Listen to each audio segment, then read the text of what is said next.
Assalamualaikum warahmatullahi wabarakatuh, sahabat kalian yang berbahagia. Kalau kita lihat dalam konteks dunia hari ini, di mana Amerika sudah kelimpungan, Cina tidak jauh beda, termasuk Eropa juga jatuh merana, maka sebenarnya dunia butuh sosok pembaharu.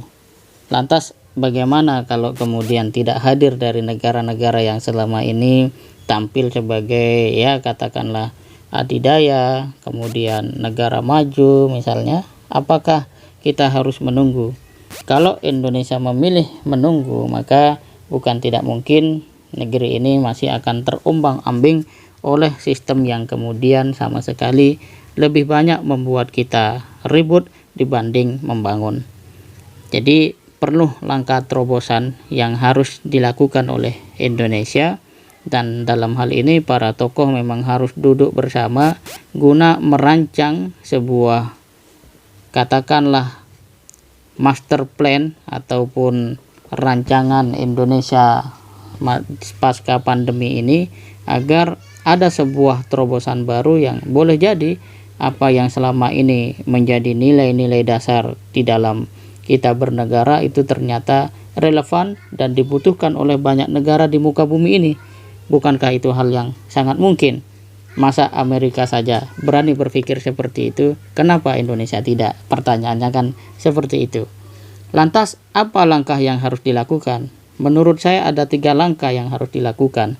Yang pertama adalah menghidupkan nilai konstitusi negara Republik Indonesia, yakni Undang-Undang 1945. Artinya semua dasar regulasi yang kemudian tidak sesuai, ya sejalan dengan spirit undang-undang ini, harus segera disesuaikan, dibenarkan, dan diluruskan. Ini sangat penting. Yang kedua, seruan ini atau langkah ini juga mendorong para pejabat negara untuk menjadi seorang teladan. Jadi bukan lagi sebagai penasehat ataupun penyeru, penyampai kepada masyarakat untuk menjalankan undang-undang, tapi pemerintah sendiri menjadi role model dari nilai-nilai dasar yang ada di konstitusi kita. Yang kedua, menggerakkan umat Islam baik secara eksternal ataupun internal, dan sangat bagus kalau umat Islam itu sadar dan melakukan secara inisiatif, yaitu gerakan di sektor ekonomi, khususnya ketahanan pangan.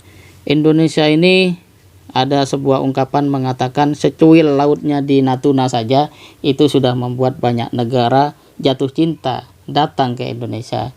Lebih-lebih segumpal tanah di Papua, emasnya itu bisa menghidupkan Amerika sampai sekarang.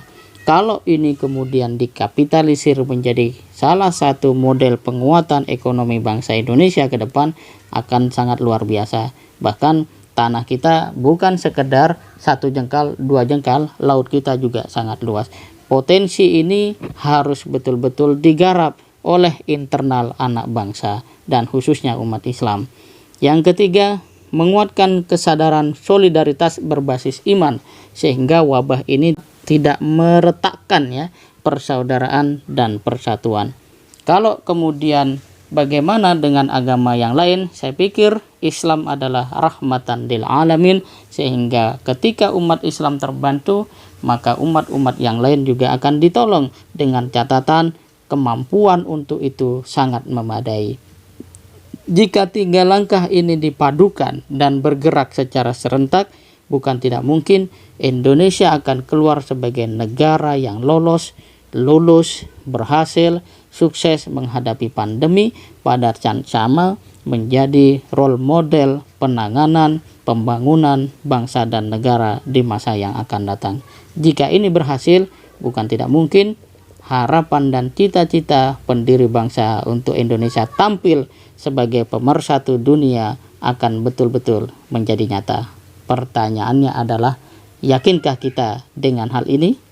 Demikian, semoga bermanfaat. Assalamualaikum warahmatullahi wabarakatuh.